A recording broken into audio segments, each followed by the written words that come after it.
എന്ന് നാമത്തിൽ മഹത്വമർപ്പിക്കുന്നു. കൊരിന്ത്യരുടെ 1-ാം ലേഖനം 11-ാം അധ്യായത്തിലേക്ക് നമുക്കൊന്ന് പ്രവേശിക്കാം. 1 കൊരിന്ത്യർ 11-ാം അധ്യായം 23 മുതലുള്ള വാക്യങ്ങൾ ഞാനൊന്ന് വായിക്കാം. ഞാൻ കർത്താവിൽ നിന്ന് പ്രാപിക്കുകയും നിങ്ങൾ കേൾപ്പിക്കുകയും ചെയ്തതെന്തെന്നാൽ, കർത്താവ് യേശുവിനെ കാണിച്ചു കൊടുത്ത രാത്രിയിൽ അവൻ അപ്പമെടുത്ത് സ്തോത്രം ചെയ്ത് തുടങ്ങി, ഇത് നിങ്ങൾക്ക് വേണ്ടിയുള്ള എന്റെ ശരീരം, എന്റെ ഓർമ്മയ്ക്കായി ചെയ്യും എന്ന് പറഞ്ഞു. അവണ്ണം തന്നെ അത്താഴം കഴിഞ്ഞ ശേഷം അവൻ പാനപാത്രവും എടുത്തു, ഈ പാനപാത്രം എന്റെ രക്തത്തിൽ പുതിയ നിയമമാണ്, ഇത് കുടിക്കുമ്പോഴൊക്കെയും എന്റെ ഓർമ്മയ്ക്കായി ചെയ്യുകയും എന്ന് പറഞ്ഞു. അങ്ങനെ നിങ്ങൾ ഈ അപ്പം തിന്നുകയും പാനപാത്രം കുടിക്കുകയും ചെയ്യുമ്പോഴൊക്കെയും കർത്താവ് വരുമ്പോഴും അവന്റെ മരണത്തെ പ്രസ്താവിക്കുന്നു. അതുകൊണ്ട് അയോഗ്യമായി അപ്പം തിന്നുകയോ കർത്താവിന്റെ പാനപാത്രം കുടിക്കുകയോ ചെയ്യുന്നതിനെല്ലാം കർത്താവിന്റെ ശരീരവും രക്തവും സംബന്ധിച്ച കുറ്റക്കാരനാണ്.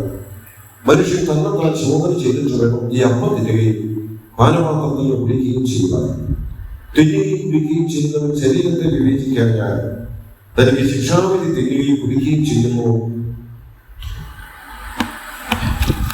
കർത്തൃമേശയോട് ബന്ധത്തിലെ അതിന്റെ ആത്മീക അർത്ഥങ്ങളും ഉപദേശ വിശദീകരണങ്ങളും നൽകുന്ന ഒരു വേദഭാഗമാണ് നാം ഇപ്പോൾ ഇവിടെ വായിച്ചത്.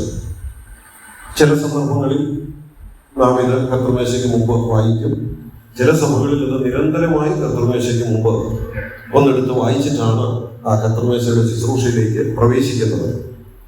സുവിശേഷ പുസ്തകങ്ങളിൽ ഈ കർത്തൃമേശ എന്ന ആചരണം അല്ലെങ്കിൽ ശുശ്രൂഷ നമ്മുടെ കർത്താവ് ശിഷ്യന്മാരെ ഏൽപ്പിച്ചത് നാം വായിക്കുന്നുണ്ട്.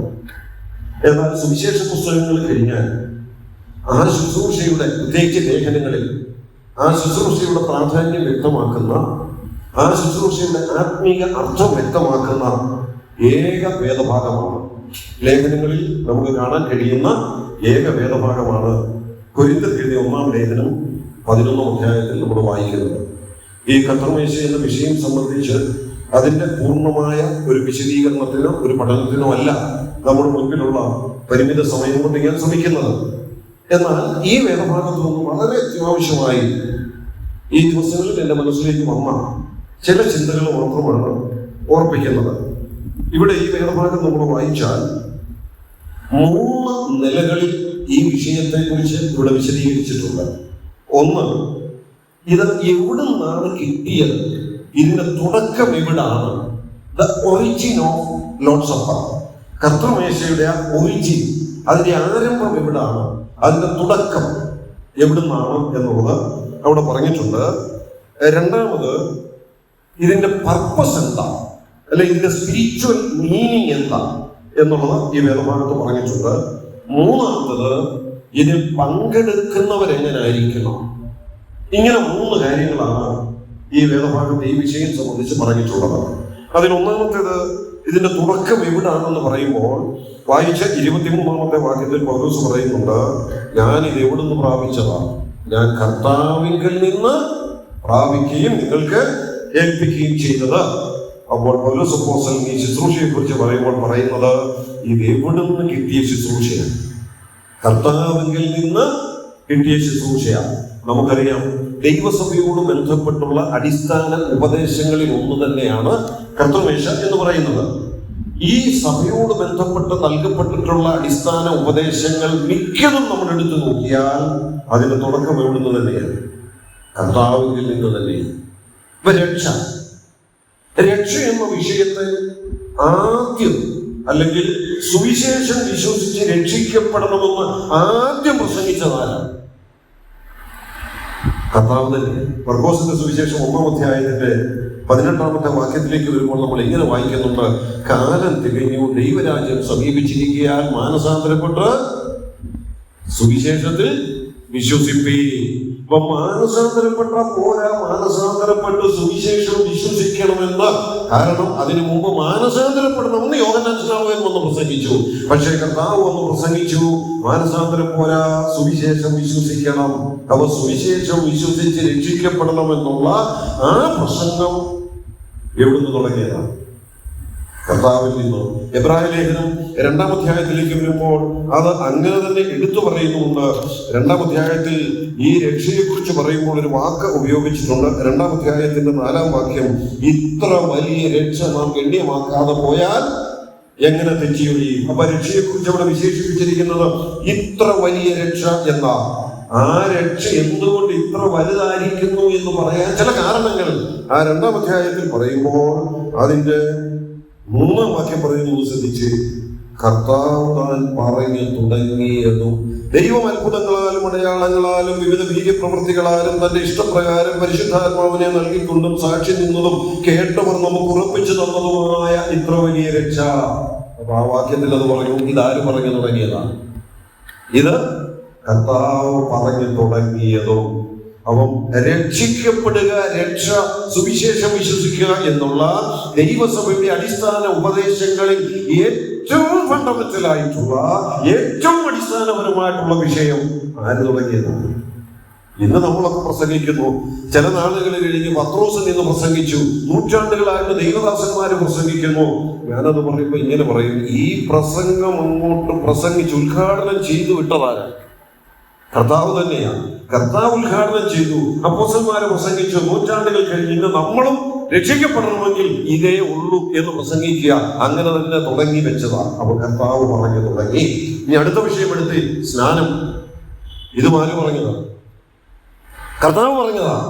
ആ സ്വർഗ്ഗാരോഹണം ചെയ്തതിന് തൊട്ട് മുമ്പ് ശിഷ്യന്മാരെയൊക്കെ വിളിച്ചു പറഞ്ഞു, പോണം ഭൂലോകമൊക്കെ പോയി പ്രസംഗിക്കണം, വിശ്വസിക്കുന്നവരെ പിതാവിന്റെയും പുത്രന്റെയും പരിശുദ്ധാത്മാവിന്റെയും നാമത്തിൽ സ്നാനപ്പെടുത്തണം. അതും കർത്താവ് പറഞ്ഞു തുടങ്ങിയതാണ്. അവ രക്ഷയാകട്ടെ, സ്നാനമാകട്ടെ, മുമ്പോട്ടുള്ള അടിസ്ഥാനപരമായി നമുക്ക് പറയാൻ കഴിയുന്ന വിഷയങ്ങളെല്ലാം അതിന്റെ തുടർച്ചയായിട്ട് ഇപ്പോൾ ഇവിടെ പറയുക, പൗലോസ് അപ്പോസ്തലൻ ഈ ശുശ്രൂഷയും ഈ കർത്തൃമേശയുടെ ശുശ്രൂഷയും ആര് തന്നെ ഏൽപ്പിച്ചു തന്നതാണ്? കർത്താവ്. നമ്മളെ വായിച്ച വാക്യം ഒന്നുകൊണ്ടൊന്ന് വായിച്ച് 11-ാം അധ്യായത്തിന്റെ 23-ാം വാക്യം, ഞാൻ എവിടുന്ന് പ്രാപിച്ചെന്നാണ് പൗലോസ് പറയുന്നത്? ഞാൻ കർത്താവിൽ നിന്ന് പ്രാപിക്കുകയും നിങ്ങൾക്ക് ഏൽപ്പിക്കുകയും ചെയ്തതെന്തെന്നാൽ. അപ്പൊ നാം ഇന്നും ഇവിടെ ഈ കർത്തൃമേശയിൽ പങ്കെടുത്ത് ഈ ശുശ്രൂഷയിൽ ഭാഗവാക്കായെങ്കിൽ ഇതാരേൽപ്പിച്ചു തന്ന ശുശ്രൂഷയിലാണ് നാം ഇന്ന് പങ്കെടുത്തത്. കർത്താവിൽ നിന്ന് പ്രാപിച്ച ഒരു ശുശ്രൂഷ. ഞാൻ ആ ആശയം കൂടെ നിർത്തുക. ഇനി 2-ാമത്തേത്, കർത്താവിൽ നിന്ന് പ്രാപിച്ചു, ഇന്നും നാം അതിൽ നിന്ന് പങ്കെടുത്തെങ്കിൽ ഇതിന്റെ പർപ്പസ് എന്താ?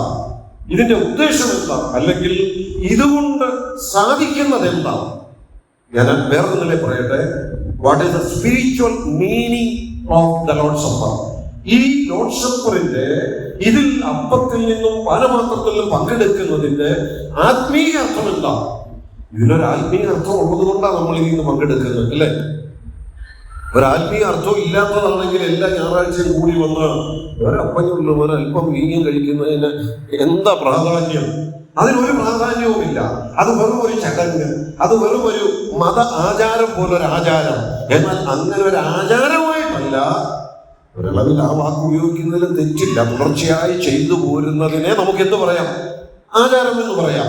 എന്നാൽ കേവലം മറ്റ് ചില ആചാരങ്ങളെ പോലൊരു ആചാരമല്ല, ഇതിന് ആത്മീയ അർത്ഥമുള്ള ഒരു ശുശ്രൂഷ തന്നെയാണ്. നമ്മളതുകൊണ്ട് ആ വാക്കല്ല, ശുശ്രൂഷ എന്നുള്ള വാക്കാണ് ഉപയോഗിക്കുന്നത്. അത് അങ്ങനെ തന്നെ ഉപയോഗിക്കുന്നതിൽ കുറച്ചുകൂടെ നല്ലത് എന്ന് ഞാനും വ്യക്തിപരമായിട്ട് കരുതുന്നു. ഏതായാലും ഈ ആത്മീയ ശുശ്രൂഷ ആത്മീയ അർത്ഥങ്ങളുള്ള ശുശ്രൂഷയാണ്. എന്താ ഇതിന്റെ ആത്മീയ അർത്ഥം? ഞാൻ ഈ വേദഭാഗത്ത് പറയുന്നത് മാത്രം ഒന്ന് ചൂണ്ടിക്കാണിക്കാം. ഒന്ന്, അപ്പമെടുത്ത് സ്തോത്രം ചൊല്ലി നുറുക്കി, ഇത് നിങ്ങൾക്ക് വേണ്ടിയുള്ള എന്റെ ശരീരം. അടുത്ത വാക്ക്, എന്റെ ഓർമ്മയ്ക്കായി ഇത് ചെയ്യുവേ. വീണ്ടും പാനപാത്രം കൊടുത്തിച്ച് പറയുക, ഇത് കുടിക്കുമ്പോഴൊക്കെയും എന്റെ ഓർമ്മയ്ക്കായി ചെയ്യുവേ. ഒന്ന്, ഇതിന്റെ സ്പിരിച്വൽ മീനിങ്. ഒന്ന്, ഇത് ഓർമ്മയുടെ ശുശ്രൂഷ. ഓർമ്മയുടെ ശുശ്രൂഷ. ഇതൊക്കെ പഴയ നിയമത്തിലെ ചില സംഭവങ്ങളുമായിട്ട് നമുക്ക് ബന്ധപ്പെടുത്താൻ കേട്ടോ. ഇസ്രായേൽ മക്കൾ ഇസ്രായേലിനെ വിടുവിക്കുന്നതിനോട് ബന്ധപ്പെട്ട് അറുക്കപ്പെട്ട പെസഹ കുഞ്ഞാടിനോട് ബന്ധപ്പെട്ട് അതിനെ ഓർമ്മിപ്പിക്കുന്ന പിന്നീടുള്ള പെസഹ അതിനോട് ബന്ധപ്പെടുത്തിയൊക്കെ താരതമ്യം ചെയ്ത് നമുക്ക് ചിന്തിക്കുകയും വിശദമായി പഠിക്കുമ്പോൾ അത് അങ്ങനെ പഠിക്കുകയും ചെയ്യാം. എന്നാൽ വളരെ പരിമിതമായി ആശയം മാത്രം പറയേണ്ടത് കൊണ്ട് ഞാൻ ഇങ്ങനെ പറയട്ടെ, ഇത് ഒരു ഓർമ്മയുടെ ശുശ്രൂഷയാണ്. ഈ അപ്പവും വീഞ്ഞും ഓർമ്മിപ്പിക്കുന്ന ചില സത്യങ്ങളുണ്ട്. അതെന്താണ് ആ സത്യം? ഒന്ന്, അപ്പം ഓർമ്മിപ്പിക്കുന്നത് നമ്മുടെ വീണ്ടെടുപ്പിന് വേണ്ടി തകർക്കപ്പെട്ട ക്രിസ്തുവിന്റെ ശരീരത്തെ. പാനപാത്രം ഓർമ്മിക്കുന്നത് നമ്മുടെ പാപമോചനത്തിന് വേണ്ടി ചെടിയപ്പെട്ട ക്രിസ്തുവിന്റെ രക്തത്തെ. അപ്പൊ ഇത് എത്ര നാള് മുമ്പ് നടന്നൊരു ചരിത്ര സംഭവത്തിന്റെ ഓർമ്മയാണ് നമുക്ക് നൽകുന്നത്. എത്ര നാളെന്ന് ചോദിച്ചാൽ ഏതാണ്ട് 2000-ലധികം ആണ്ടുകൾക്ക് മുൻപ് നടന്ന ഒരു ചരിത്ര സംഭവത്തിന്റെ ഓർമ്മ പുതുക്കുന്ന ഒരു ശുശ്രൂഷയായിട്ടിരിക്കുക. ഇതൊരു ഓർമ്മയുടെ ശുശ്രൂഷയാണ്. ഇനി 2, അവിടെ പറയുന്ന അടുത്ത വാക്യം ശ്രദ്ധിച്ച് 26. അങ്ങനെ നിങ്ങൾ ഈ അപ്പം തിന്നുകയും പാനപാത്രം കുടിക്കുകയും ചെയ്യുമ്പോഴൊക്കെയും കർത്താവ് വരുവോളം അവന്റെ മരണത്തെ പ്രസ്താവിക്കുന്നു. ഈ ശുശ്രൂഷ കൊടുക്കുമ്പോൾ സുവിശേഷ പുസ്തകങ്ങളൊക്കെ വായിച്ചാൽ നമുക്കറിയാം ഇത് എന്ന് വരെ ചെയ്യണമെന്നാണ് പറഞ്ഞിരിക്കുന്നത്. ആഴ്ചയുടെ 1-ാം ദിവസം അതൊക്കെ വെളിപ്പെടുത്തുന്ന മറ്റു വേദഭാഗങ്ങളാണ്. ഞാൻ അങ്ങോട്ടൊന്നും പോകുന്നില്ല. നാം അതൊക്കെ കൃത്യമായി അങ്ങനെ തന്നെ ചെയ്തു പോകുന്നു എന്നുള്ളത് കൊണ്ട് ആ വേദഭാഗത്തെ തെളിവുകൾ എടുക്കാൻ ഇപ്പൊ ശ്രമിക്കുന്നില്ല. എന്നാൽ ഇവിടുന്ന് മാത്രം ഇങ്ങനെ പറയട്ടെ, ഇത് എത്ര നാള് എന്ന് വരെ ചെയ്യേണ്ട ഒരു ശുശ്രൂഷയാണ്. അത് ഈ വേദവാക്യത്തിൽ പറയുന്നുണ്ട്, കർത്താവ് വരുവോളം. അപ്പൊ ഇതിൽ പങ്കെടുക്കുമ്പോഴെല്ലാം നമ്മുടെ മനസ്സിൽ ഒരു ചിന്ത വരിക. എന്താ വരുന്നത്? കർത്താവ് വരും. കർത്താവ് വരുന്നവരെ ഇത് വേണ്ടി. അത് കഴിഞ്ഞാൽ പിന്നെ ഇതൊക്കെ മാറും. ഇത് ഓർമ്മിക്കുന്നത് ക്രിസ്തുവിനെയും ക്രിസ്തുവിന്റെ ശരീരത്തെയും രക്തത്തെയും അഥവാ കർത്താവിനെയാണെങ്കിൽ കർത്താവ് വന്നു കഴിഞ്ഞാൽ പിന്നെ ഇത് വേണ്ട, നേരെ കർത്താവിനെ കാണുകയാണ്. അപ്പൊ ഞാൻ പറയട്ടെ, ഈ ശുശ്രൂഷ എന്ന് പറയുന്നത് അധികം താമസിയാതെ നടക്കാൻ പോകുന്ന കർത്താവിന്റെ വരവിനെ കുറിച്ചുള്ള ഒരു പ്രതീക്ഷ. ആ പ്രതീക്ഷയ്ക്ക് ബൈബിളിൽ ഉപയോഗിച്ചിരിക്കുന്ന വാക്ക് തന്നെ ഞാനങ്ങ് പറയാം, പ്രത്യാശ. അല്ലേ? നമ്മുടെ പ്രത്യാശ പുതുക്കുന്ന ഒരു ശുശ്രൂഷ. ഇപ്പൊ 2 കാര്യങ്ങൾ അവിടെ കണ്ടത് ഈ വാക്യത്തിൽ നിന്ന്. ഒന്ന്, കഴിഞ്ഞുപോയ ഒരു ചരിത്ര സംഭവത്തെ കുറിച്ചുള്ള ഓർമ്മയും വരാൻ പോകുന്ന ഒരു സംഭവത്തെ കുറിച്ചുള്ള നമ്മുടെ പ്രത്യാശയും. ഇത് രണ്ടുമാണ് ഈ ശുശ്രൂഷയുടെ ആത്മീക അർത്ഥം. അപ്പൊ നമ്മൾ ഈ അപ്പത്തിൽ നിന്ന് പങ്കെടുക്കുമ്പോൾ, അല്ലെ പാനപാത്രത്തിൽ നിന്ന് പങ്കെടുക്കുമ്പോൾ മനസ്സിൽ ആ സത്യത്തെ ധ്യാനിച്ചുകൊണ്ടാണ് ഇത് എപ്പോഴും ഓർക്കുന്നതാണ്. അല്ലെ? ഇനി ആഴ്ചയിൽ 1 മാത്രം ഓർക്കേണ്ട കാര്യമല്ല കർത്താവ് നമുക്ക് വേണ്ടി മരിച്ചെന്നുള്ളതും തന്റെ ശരീരം രക്തം നമുക്ക് വേണ്ടി തന്നെന്നുള്ളതും. അത് നമ്മുടെ ജീവിതത്തിന്റെ ഭാഗമാണ്. നമ്മുടെ ജീവിതത്തിന്റെ ഏത് നിമിഷത്തിലും മനസ്സിൽ ഉണ്ടായിരിക്കേണ്ട ഒരു വസ്തുതയാണ്. എന്നാൽ പ്രത്യേകമായി ആ ഓർമ്മയൊന്ന് പുതുക്കി പുതുക്കി പോകത്തക്ക നിലയിൽ ആഴ്ചവട്ടത്തിന്റെ 1-ാം ദിവസത്തേക്ക് ആ ശുശ്രൂഷ നമ്മെ പരമേൽപ്പിച്ചിരിക്കുക. അപ്പം അങ്ങനെയാകുമ്പോൾ ഈ ശുശ്രൂഷയിൽ പങ്കെടുക്കുമ്പോൾ നമ്മളെല്ലാവരും ചെയ്യുന്നുണ്ട്. ചിലരൊക്കെ ചെയ്യുമ്പോൾ എന്താ ചെയ്യുന്നതെന്ന് എനിക്കറിയത്തില്ല. ഈ ശുശ്രൂഷയിൽ പങ്കെടുക്കാൻ നേരം ഇത് അടുത്തൂടെ വരുമ്പം അത് ഒന്ന് കൈ പിടിച്ചൊരു 2 മിനിറ്റ് കുനിഞ്ഞൊന്നിരിക്കും. അല്ലേ? 2 സെക്കൻഡ് ഒന്ന് കുനിഞ്ഞിരിക്കും. അല്ലെ ഇതിൽ നിന്ന് പങ്കെടുത്തേച്ചൊന്ന് കുനിഞ്ഞിരിക്കും. ആ കുനിഞ്ഞിരിക്കുന്നതേ ഉള്ളോ ആ സമയത്ത് മനസ്സിലൂടെ ഈ ചിന്തയൊക്കെ വരുന്നുണ്ടോ എന്നുള്ളത് നമ്മൾ തന്നെ ഒന്ന് ചിന്തിക്കുക. അല്ലെ? ചിലരൊക്കെ ഇങ്ങനെ പലപ്പോഴും കാണുന്നു. ഇപ്പം പരിപാടിയുടെ ബസ്സിലൂടെ യാത്ര ചെയ്യുകയാണെങ്കിൽ നമ്മുടെ അടുത്തിരിക്കുന്ന ഏതാണ്ട് ആറാട്ടിയറ പള്ളിയുടെ കുരിശ് വരുമ്പോൾ ഇങ്ങനെ ഒന്ന് കറങ്ങി കുരിശ് വരയ്ക്കുകയാണ്. പക്ഷെ കുരിശൊന്നും വരയ്ക്കുന്നില്ല, ഇങ്ങനെ ഒന്ന് കറക്കത്തെ കിട്ടുക. അവർ കുരിശ് വരയ്ക്കുക എന്നുള്ള അത് വന്നു ഇങ്ങനെ നെഞ്ചത്തൊന്ന് കൈ കറക്കും. കുറച്ച് കഴിയുമ്പോൾ ആയിരത്തിനോട് കുരിശിന്റെ അവിടെ നോക്കിയാൽ പിന്നെ ആ ആൾ അവിടെ ഇങ്ങനെയൊന്ന് കറക്കുന്നുണ്ട്. വന്നു കുരിശാണെന്നോ ഇതെല്ലാം മറന്നുപോയി. ഇതിനകത്ത് എന്താ സംഭവിച്ചെന്നുള്ളത് മറന്നുപോയി. കുരിശ് കാണുമ്പോൾ നെഞ്ചത്ത് കൈ ഒന്ന് കറക്കണമെന്ന് മാത്രമേ ഇപ്പൊ അറിയാവുള്ളൂ. അതുപോലെ വന്നു പലരും ഇപ്പൊ ഇത് വന്നു കഴിയുമ്പോൾ 1 മിനിറ്റ് ഒന്ന് കുഞ്ഞിരിക്കണമെന്ന് മാത്രമേ മനസ്സിൽ ഇപ്പം അങ്ങനെ ആയിപ്പോയോ എന്ന് സംശയമുണ്ട്.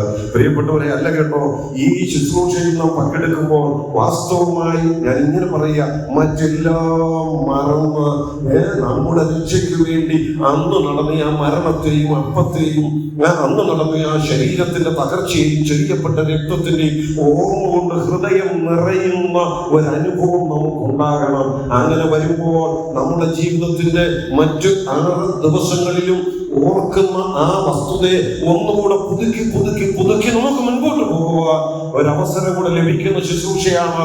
ആ സമയത്ത് നമ്മുടെ ഹൃദയം നിറഞ്ഞു നിൽക്കേണ്ടത് ഈ ഒരു വസ്തുത മാത്രമായിരിക്കണം. അല്ല പിന്നെ ആഴ്ചയിൽ 1 വെച്ചത് തന്നിരിക്കുന്നത് ഓർമ്മ പുതുക്കുക. ആ സമയം നമ്മുടെ ഹൃദയം ഈ യാഥാർത്ഥ്യം കൊണ്ട് നിറയുക എന്നുള്ളതാണ് ദൈവം ആഗ്രഹിക്കുന്നത്. അതുപോലെ തന്നെ വരാൻ പോകുന്ന കർത്താവിന്റെ വരവിനെ കുറിച്ചുള്ള പ്രത്യാശയും ഇതിനകത്ത് പറയുമ്പോൾ ഒരു വാക്ക് ഇങ്ങനെ പറയട്ടെ, കർത്താവ് ഒന്ന് വന്നു ഇനിയും വരും. അങ്ങനെ 2 വരവുകൾ. ഈ 2 വരവുകൾ എന്ന് പറയുമ്പോൾ ഒന്നാമത് വന്നപ്പോൾ തന്റെ ഫിസിക്കൽ പ്രസൻസ് ഇവിടെ അനുഭവിച്ചു. ഇനി വരുമ്പോൾ തന്റെ ആ പ്രസൻസ് നാം അനുഭവിക്കാൻ പോകുകയാണ്. ഇപ്പം അതിന്റെ ഇടയ്ക്കൊരു ഗ്യാപ്പാണ്. ആ ഗ്യാപ്പ്, ഫിസിക്കൽ പ്രസൻസ് ഇവിടെ ഇല്ല. അതുകൊണ്ട് ഞാൻ ഇങ്ങനെ പറയട്ടെ, ഒന്നാമത്തെ വരവിനും 2ാമത്തെ വരവിനും ഇടയ്ക്കുള്ള ഒരു ബ്രിഡ്ജാണ്. ആ ഗ്യാപ്പ് ഒന്ന് കവർ ചെയ്യാനുള്ള ഒരു ബ്രിഡ്ജാണ് ഈ ശുശ്രൂഷ. തന്റെ ആ പ്രസൻസ് നമുക്ക് അനുഭവിക്കാൻ കഴിയുന്ന, ആ പ്രസൻസ് അനുഭവിക്കാൻ കഴിയാന്ന് പറയുമ്പോൾ തെറ്റിദ്ധരിക്കരുത്. ഇത് ശരീരമായി മാറുന്നെന്നും ഇത് രക്തമായി മാറുന്നെന്നും ആ നിലയിൽ പ്രസൻസ് അനുഭവിക്കാൻ കഴിയുന്നെന്നും ഒക്കെയുള്ള പഠിപ്പിക്കലുണ്ട്. അത് ദുരുപദേശമാണ്. എന്നാൽ ഇതിൽ നാം പങ്കെടുക്കുമ്പോൾ നമ്മുടെ മനസ്സിൽ ക്രിസ്തു നിറഞ്ഞു നിൽക്കാനായിട്ട് ഇടയായി തീരണം. അതാണ് അതിന്റെ ആത്മീയ അർത്ഥം. ഞാൻ അതുകൊണ്ട് നിർത്തുക. 3ാമത്തത് ഇവിടെ പറയേണ്ടതുകൊണ്ട് വേഗത്തിൽ സമയം അവസാനിപ്പിക്കുകയും ചെയ്യാം. 3ാമത്തത് അവിടെ പറയുന്നത് ഇതിൽ പങ്കെടുക്കുന്നവരെങ്ങനായിരിക്കണമെന്നോ. ഒന്ന്, the origin of the Lord's Supper and the purpose of the spiritual meaning of the Lord's Supper. Lord's Supper എന്ന് പറയുന്നത് ഓർമ്മയുടെ ശുശ്രൂഷയാണ്. It is a service of the remembrance. അതേ സമയത്ത് നമ്മുടെ പ്രത്യാശ പുതുക്കുന്ന ഒരു ശുശ്രൂഷ കൂടിയാണ്. It's a service which renew our hope. നമ്മുടെ ആ പ്രത്യാശ പുതുക്കുന്ന ഒരു ശുശ്രൂഷ. 3ാമത്തത്, ഇതിൽ പങ്കെടുക്കുന്നവർ എങ്ങനെയായിരിക്കണം? 27ാം വാക്യം പറയുന്നു, അതുകൊണ്ട് അയോഗ്യമായി അപ്പം തിന്നുകയോ കർത്താവിന്റെ പാനപാത്രം കുടിക്കുകയോ ചെയ്യുന്നവരെല്ലാം കർത്താവിന്റെ ശരീരവും രക്തവും സംബന്ധിച്ച് കുറ്റക്കാരനാകും. ഞാൻ അവിടുന്ന് ഇങ്ങനെ ചുരുക്കി പറയാം. ആ വാക്യത്തിൽ നമുക്ക് ഇങ്ങനെ മനസ്സിലാക്കാം, അയോഗ്യമായി പങ്കെടുക്കരുത് എന്ന് പറഞ്ഞാൽ യോഗ്യതയോടുകൂടി വേണം ഇതിനകത്ത് പങ്കെടുക്കാൻ. അങ്ങനെ വരുമ്പോൾ എന്താ ഇതിൽ പങ്കെടുക്കാനുള്ള യോഗ്യത? അയോഗ്യമായി പങ്കെടുക്കരുതെന്ന് പറഞ്ഞാൽ അതിന്റെ അർത്ഥം അയോഗ്യത ഉണ്ടെങ്കിൽ പങ്കെടുക്കരുത്, അയോഗ്യരെ പങ്കെടുക്കരുത്. അപ്പൊ ഇതിൽ പങ്കെടുക്കാനുള്ള യോഗ്യത എന്താ? ഇവിടുത്തെ ആശയം കിട്ടുകയാണെന്ന് പറയുക. ഇതിൽ പങ്കെടുക്കാനുള്ള യോഗ്യത എന്ന് പറയുന്നത് രക്ഷിക്കപ്പെട്ട് സ്നാനപ്പെട്ട് സ്ഥലം സഭയോട് ചേർന്നവരായിരിക്കണം. അപ്പോസ്തല പ്രവൃത്തികൾ 2-ാം അധ്യായം 41-42 വാക്യങ്ങളൊക്കെ വായിച്ചാൽ നമുക്കറിയാം.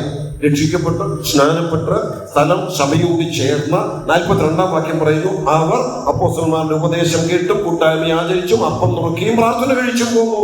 അപ്പം നുറുക്കി പോകുന്നത് 41-ാം വാക്യത്തിൽ പറയുന്ന രക്ഷിക്കപ്പെട്ട് സ്നാനപ്പെട്ട് വേർപെട്ട് വന്ന് അവർ കൂടി വന്ന് ചെയ്ത കാര്യമാണ്. അവർ രക്ഷിക്കപ്പെട്ട് സ്നാനപ്പെട്ട് വേർപെട്ട് സ്ഥലം സഭയുടെ ഭാഗമായവർ, അവർക്കാണ് ഇതിനുള്ള യോഗ്യത. അവർക്ക് ആ യോഗ്യത കിട്ടി. പക്ഷെ ഇവിടെ പറയുമ്പോൾ അങ്ങനെ യോഗ്യത ലഭിച്ച എല്ലാവരെയും അല്ല ഇവിടെ പറയുന്നത്, അതിൽ പങ്കെടുക്കുന്നവരിൽ തന്നെ എന്ന് പറഞ്ഞാൽ പങ്കെടുക്കാൻ യോഗ്യത ലഭിച്ചവരിൽ തന്നെ അവരുടെ ദൈനംദിന ജീവിതത്തോടും അനുഭവത്തോടുമുള്ള ബന്ധത്തിൽ എന്തെങ്കിലും അയോഗ്യതകൾ സംഭവിച്ചാൽ അതും പരിഹരിച്ചിട്ട് വേണം എന്നുള്ളതാണ് അവിടെ പറയുന്നത്. ഇനി അത് പറയുമ്പോൾ 2 കാര്യങ്ങൾ താഴോട്ട് പറയുന്നുണ്ട്. എങ്ങനെ വേണം? 28-ാം വാക്യം, മനുഷ്യൻ തന്നെത്താൻ ശോധന ചെയ്തിട്ട് വേണം ഈ അപ്പം തിന്നുകയും പാനപാത്രത്തിൽ കുടിക്കുകയും ചെയ്യുവാൻ. തിന്നുകയും കുടിക്കുകയും ചെയ്യുന്നവൻ ശരീരത്തെ വിവേചിക്കാഞ്ഞാൽ തനിക്ക് ശിക്ഷാവിധി തിന്നുകയും കുടിക്കുകയും ചെയ്യുമോ? അവിടെ പറയുന്ന 2 കാര്യങ്ങളും കൂടെ ഒന്ന് ശ്രദ്ധിക്കുക. അയോഗ്യമായി പങ്കെടുക്കരുതെന്ന് പറഞ്ഞു എന്ന് പറഞ്ഞാൽ ഇതിൽ പങ്കെടുക്കാൻ വരുമ്പോൾ അതിൽ പങ്കെടുക്കാനുള്ള യോഗ്യത ഉണ്ടായിരിക്കണം. അതവിടെ പറയുന്നത് കേവലം രക്ഷിക്കപ്പെട്ടു സ്നാനപ്പെട്ടു ഞാൻ ഈ സഭയുടെ ഭാഗമായി എന്നുള്ള യോഗ്യത മാത്രമല്ല ഇവിടെ പറയുന്നത്. ഓരോ പ്രാവശ്യവും അതിൽ പങ്കെടുക്കാൻ വരുമ്പോൾ അന്ന് അതിൽ പങ്കെടുക്കാനുള്ള യോഗ്യത എനിക്ക് ഉണ്ടായിരിക്കണം. ആ യോഗ്യത ഉണ്ടോന്ന് എങ്ങനെ അറിയുന്നത്? ആ യോഗ്യതയൊന്ന് മനസ്സിലാക്കാൻ എന്താ മാർഗം? 2 മാർഗങ്ങളാണ് അവിടെ പറഞ്ഞിരിക്കുന്നത്. ഇവിടെ പറഞ്ഞിരിക്കുന്നത് 1, തന്നെത്താൻ ശോധന ചെയ്യണം. 2, ശരീരത്തെ വിവേചിക്കണം. അതിൽ തന്നെത്താൻ ശോധന ചെയ്യുക എന്ന് പറയുമ്പോൾ ഞാനത് വിശദീകരിക്കേണ്ട ആവശ്യമില്ല. അവരവരുടെ ജീവിതത്തെ വിലയിരുത്തുക, അവരവരുടെ ജീവിതത്തിൽ കുറവുകളോ ഇതിലേക്ക് കൈനീട്ടുന്നതിന്, ഇതിൽ പങ്കെടുക്കുന്നതിന് പ്രാഗൽഭ്യമില്ലായ്മയോ, അല്ലെങ്കിൽ അവരവരുടെ ജീവിതത്തിൽ കൂട്ടു സഹോദരന്മാരോടുള്ള ബന്ധത്തിൽ എന്തെങ്കിലും പ്രശ്നങ്ങളോ എന്തെങ്കിലും, അത് അവരവരുടെ പ്രാഗൽഭ്യമനുസരിച്ച് അവരവരുടെ ജീവിതത്തോട് ബന്ധപ്പെട്ട് അവരവർ ചിന്തിക്കേണ്ട കാര്യം തന്നെത്താൻ ശോധന ചെയ്ത്, അതിന് ഈ കോണ്ടെക്സ്റ്റ് അനുസരിച്ച് വേറെ വിപുലമായ അർത്ഥമുണ്ട്. ഞാൻ അടുത്ത ആശയം ആ അർത്ഥത്തിലേക്ക് വരുന്നത്. തന്നെത്താൻ ശോധന ചെയ്തിട്ട് വേണം ഇതിൽ നിന്ന് പങ്കെടുക്കാൻ. അപ്പോൾ തന്നെത്താൻ ശോധന ചെയ്യുക എന്നുള്ളത് ഞാനിവിടെ നിർത്തുക, വിശദീകരിക്കുന്നില്ല. അടുത്തത്, മനുഷ്യൻ തന്നെത്താൻ ശോധന ചെയ്തിട്ട് വേണം ഈ അപ്പം തിന്നുകയും പാനപാത്രത്തിൽ കുടിക്കുകയും ചെയ്യാൻ. അടുത്തത് ശ്രദ്ധിച്ച്, തിന്നുകയും കുടിക്കുകയും ചെയ്യുന്നവൻ ശരീരത്തെ വിവേചിക്കാൻ ഞാൻ തനിക്ക് ശിക്ഷാവിധി തിന്നുകയും കുടിക്കുകയും ചെയ്യുന്നു. അപ്പൊ അടുത്ത് ചെയ്യേണ്ട കാര്യം എന്താണ്? ശരീരത്തെ വിവേചിക്കണം. ഇത് പല നിലകളിൽ വ്യാഖ്യാനിക്കപ്പെടുന്ന ഒരു പ്രയോഗമാണ്. ഇതെന്താ ശരീരത്തെ വിവേചിക്കുക എന്ന് പറയുന്നത്? തന്നെത്താൻ ശോധന ചെയ്യണമെന്ന് പറയുമ്പോൾ നമ്മുടെ ജീവിതത്തോട് ബന്ധപ്പെട്ട ഓക്കെ, എന്നാൽ അടുത്ത് വരുമ്പോൾ പറയാണ് ശരീരത്തെ വിവേചിക്കണം. അപ്പൊ ഇതേതാണ് ഈ ശരീരം? നമ്മുടെ ശരീരത്തെ വിവേചിക്കുന്ന കാര്യമാണോ, അതോ വേറെ ഏതെങ്കിലും ശരീരത്തെ വിവേചിക്കുന്ന കാര്യമാണോ? ഇവിടുത്തെ അർത്ഥം ഞാൻ ഇങ്ങനെ തന്നെ പറയട്ടെ, ചുരുക്കി പറയാനേ നിവൃത്തിയുള്ളൂ, അതുകൊണ്ട് പറയട്ടെ. ഇവിടെ ശരീരത്തെ വിവേചിക്കുക എന്ന് പറയുന്നത് കർത്താവിന്റെ ശരീരത്തെ വിവേചിക്കുന്ന കാര്യമാണ്. അതിന്റെ മുകളിൽ നമ്മളൊന്ന് ശ്രദ്ധിച്ച് 27-ാം വാക്യം, കർത്താവിന്റെ പാനപാത്രം കുടിക്കുന്നവൻ കുടിക്കുകയോ അപ്പം തിന്നുകയോ പാനപാത്രം കുടിക്കുകയോ ചെയ്യുന്നവല്ല കർത്താവിന്റെ ശരീരവും രക്തം സംബന്ധിച്ച് കുറ്റക്കാരനാകും. അപ്പൊ ഇവിടെ വിവേചിക്കേണ്ടത് ആരുടെ ശരീരമാണ്? ഏത് ശരീരമാണ്? കർത്താവിന്റെ ശരീരത്തെ വിവേചിക്കുക. ആ ശരീരത്തെ വിവേചിക്കാൻ എന്ന് പറയുമ്പോൾ ഇനി ഞാനത് അതിന്റെ ശരിയായ അർത്ഥത്തിലേക്ക് വരട്ടെ. കർത്താവിന്റെ ശരീരത്തെ വിവേചിക്കുക എന്ന് പറഞ്ഞാൽ ഇന്ന് നാം കൂടി വരുമ്പോൾ കർത്താവിന്റെ ശരീരമെന്ന് വചനം പഠിപ്പിക്കുന്നത് ഏതാണ്? കർത്താവിന്റെ വചനം പഠിപ്പിക്കുന്നത് എന്തിനെയാണ്? ഈ അപ്പവും ഇങ്ങനെ ഫിസിക്കലി കർത്താവിന്റെ ശരീരമായി മാറുന്നില്ല, ഉണ്ടോ? ഇല്ല. അങ്ങനെയാണെങ്കിൽ കർത്താവിന്റെ ശരീരമെന്ന് തിരുവെഴുത്തിന് നമ്മെ പഠിപ്പിക്കുന്നത് കൊലോസ്യ ലേഖനവും എഫേസ്യ ലേഖനവും മുഴുവൻ വായിച്ചു നോക്കുക, സഭയെ സൂചിപ്പിക്കുക. അങ്ങനെയാണെങ്കിൽ ഇവിടെ ഞാൻ പറയട്ടെ, ശരീരത്തെ വിവേചിക്കാതെ പങ്കെടുത്താൽ എന്ന് പറഞ്ഞാൽ ആ വിവേചിക്കുക എന്നുള്ള വാക്കിന്റെ ഡിസൈൻ എന്ന വാക്കാണ്. ആ വാക്കിന്റെ അർത്ഥം പല നിലകളിൽ ഞാൻ ഇന്നലെ രാത്രി നോക്കിയായിട്ട് പല ഡിക്ഷണറിയിൽ ആ വാക്കിന്റെ അർത്ഥം പരതി പല വാക്കുകളാണ്. അതെല്ലാം കൂടെ ചേർത്ത് ഞാൻ ഇങ്ങനെ പറയട്ടെ, ആ ശരീരത്തെ വിവേചിക്കുക എന്ന് പറഞ്ഞാൽ അതിന്റെ പ്രാധാന്യം മനസ്സിലാക്കുക. പല വാക്കുകളുണ്ട്, അതെല്ലാം കൂടെ ചേർത്ത് ലഭിച്ച ആശയത്തെ പറയാം. അതിന്റെ ആ ഇമ്പോർട്ടൻസ് മനസ്സിലാക്കി, ഏതിന്റെ? ക്രിസ്തുവിന്റെ ശരീരത്തിന്റെ പ്രാധാന്യം മനസ്സിലാക്കാതെ ഇതിൽ പങ്കെടുത്താൽ പിന്നെ അതിന്റെ ഫലം എന്താണെന്ന് അടുത്ത് പറയുന്നുണ്ട്. അപ്പൊ ഇതിൽ പങ്കെടുക്കുന്ന നാം ഓരോരുത്തരും എന്തിനെ വിവേചിക്കുന്നവരായിരിക്കണം, അല്ലെങ്കിൽ എന്തിന്റെ പ്രാധാന്യം മനസ്സിലാക്കുന്നവരായിരിക്കണം? ക്രിസ്തുവിന്റെ ശരീരത്തിന്റെ അഥവാ ദൈവസഭയുടെ പ്രാധാന്യം മനസ്സിലാക്കുന്നവരായിരിക്കണം. അതെന്താ ഇവിടെ അങ്ങനെ പറയാൻ കാരണം? അതിന്റെ കാരണം ഇതിന്റെ മുകളിലത്തെ വാക്യങ്ങളോട് ചേർത്ത് പറഞ്ഞ് ഞാൻ അവസാനിപ്പിക്കാം. ഈ കൽപ്പന പൗലോസ് എടുത്തതിന്റെ ഉപദേശവും വിശദീകരണവും നൽകുമ്പോൾ ആ തുടങ്ങുന്നതിന് തൊട്ട് മുമ്പ് പറഞ്ഞിരിക്കുന്ന വാക്കൊന്ന് ശ്രദ്ധിച്ച് 23-ാം വാക്യമാണ് തുടങ്ങുന്നത്. ഞാൻ കർത്താവിൽ നിന്ന് പ്രാപിക്കുകയും നിങ്ങൾ കേൾപ്പിക്കുകയും ചെയ്തത് എന്തെന്നാൽ എന്ന് പറഞ്ഞ് ഈ ശുശ്രൂഷ കേൾപ്പിക്കുന്നതിന് തൊട്ട് മുമ്പ് 22-ാമത്തെ വാക്യത്തിൽ പറയുകയാണ്, തിന്നുവാനും കുടിപ്പാനും നിങ്ങൾക്ക് വീടുകളില്ലയോ? അല്ല, ദൈവത്തിന്റെ സഭയെ നിങ്ങൾ തുച്ഛീകരിച്ച് ഇല്ലാത്തവരെ ലജ്ജിപ്പിക്കുന്നുവോ? ഏത് കോണ്ടെക്സ്റ്റിലാണ് ഇത് പറഞ്ഞത്? ദൈവസഭയെ തുച്ഛീകരിക്കുന്ന വിശ്വാസികളുടെ നടപടി കണ്ടിട്ട് പറയുക, നിങ്ങൾ സഭയെ തുച്ഛീകരിക്കുന്നു. ഇതാ ഞാനൊരു ശുശ്രൂഷ കർത്താവിൽ നിന്ന് പ്രാപിച്ചത് ഏൽപ്പിച്ചു തരിക, അതിൽ നിങ്ങൾ പങ്കെടുക്കുമ്പോൾ സഭയെ തുച്ഛീകരിക്കരുത്, സഭയെ വിവേചിച്ചു വേണം ഈ ശുശ്രൂഷ ആചരിക്കുവാൻ. അപ്പൊ അവിടെ ക്രിസ്തുവിന്റെ ശരീരം എന്ന് വിശേഷിപ്പിച്ചിരിക്കുന്നത് എന്തിനെയാണ്? ദൈവസഭയെ. ഇനിയും അവിടുത്തെ ആ കോണ്ടെക്സ്റ്റിലെ വിഷയം കൂടെ ഓർപ്പിച്ച് ഞാൻ ഇങ്ങനെ അവസാനിപ്പിക്കുക. ഇവിടെ ഈ കാര്യങ്ങൾ പറയുമ്പോൾ 18-ാം വാക്യത്തിൽ തുടങ്ങുന്നത് എന്ത് പറഞ്ഞിട്ടാണ് അറിയാമോ? ഒന്നാമത് നിങ്ങൾ കൂടുമ്പോൾ നിങ്ങൾ കൂടുമ്പോൾ ചെയ്യേണ്ട ഒരു ശുശ്രൂഷ അങ്ങോട്ട് ഞാൻ ഏൽപ്പിക്കാൻ പോവാം. പക്ഷെ ഇതിന് ഞാൻ വന്നപ്പം ഞാൻ ഒരു കാര്യം പറയട്ടെ, ഒന്നാമത് നിങ്ങളുടെ ഇടം ഞാൻ കാണുന്നത് എന്നതാണ്. പിന്നെ രണ്ടാമത് എഴുതിയിട്ടില്ലെങ്കിലും രണ്ടാമതായിട്ട് അവിടെ പറഞ്ഞിരിക്കുന്നത് എന്നാണെന്നറിയാമോ?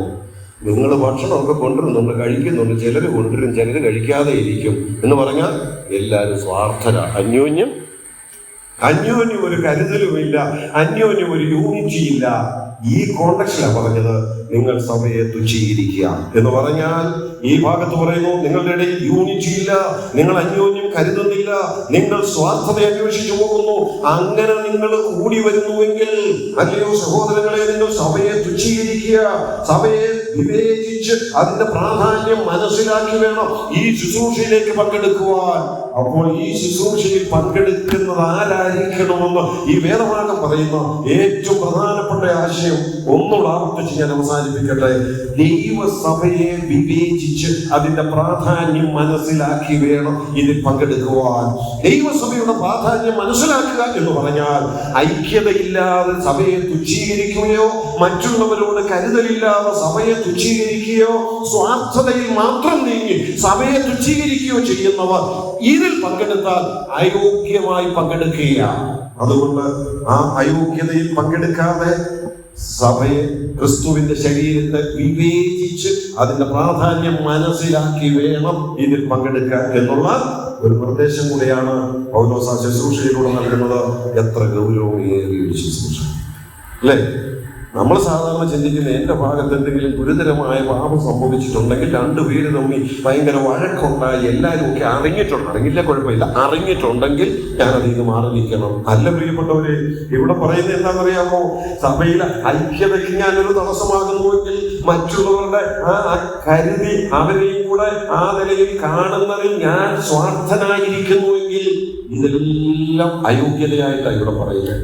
എത്ര ഗൗരവമേറിയ ഒരു പ്രബോധനം കൂടിയാണ് ഈ വാക്കുകളിലൂടെ ദൈവാത്മാവ് തന്നിരിക്കുന്നത്. ഈ ശുശ്രൂഷയുടെ ആത്മീയ ഗൗരവവും അർത്ഥവും ഉൾക്കൊണ്ടുകൊണ്ട് തന്നെ അയോഗ്യനായിട്ടല്ല, യോഗ്യതയോടുകൂടി തന്നെ മുമ്പോട്ട് പങ്കെടുക്കുവാൻ ദൈവത്തിന്റെ ആത്മാവിനെ സഹായിക്കട്ടെ. ദൈവം